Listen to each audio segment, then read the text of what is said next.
ප්‍රශායකයාගේ C3ක් තියෙනවා. මේ පාර තියෙනවා A1යි B2ක්. ෆිසික්ස් A තියෙනවා. තර C1 තිබුණ එක ඒක අරගත්තා රිවිෂන් එක ඇතුලේ පුනරීක්ෂණ පන්තියේ වැඩ. ඉංග්‍රීසි මීඩියම් අයට කුසල සර්ත් එක්ක ලොකු ගමනක් යන්න අවස්ථාව හදලා දීලා තියෙනවා. ඒ සපෝට් එකත් එක්ක තමයි ඉතින් ඔතන A1ක් ආවේ ෆිසික්ස් වලටවත්.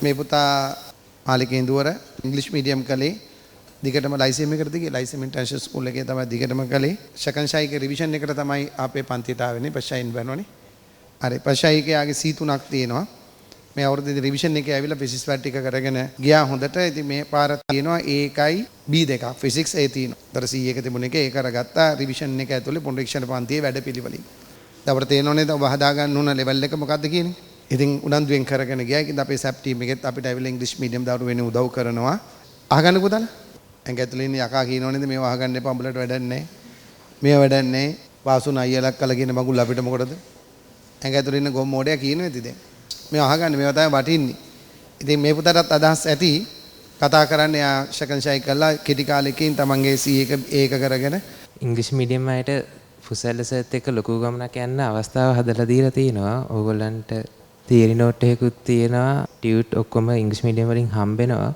මටත් මාර සපෝට් එක දුන්නා සැප් ටීම් එකෙන්. ගෙදරත් එක්කත් කතා කර මාත් එක්කත් කතා කර මේ ඒ සපෝට් එකත් එක්ක තමයි ඉතින් ඔතන ඒකක් ආවේ ෆිසික්ස් වලටවත්. කුසල සර්ත් එක්කත් ප්‍රශ්න තියෙන අරවා මේවා හැමදේම කතා කරන්නේ. ෆිසික්ස් වල නම් ලොකු ප්‍රශ්න නැතුව ඒකක් දාගන්න පුළුවන්. මහන්සි වෙන්න ඕනේ කොහොමද?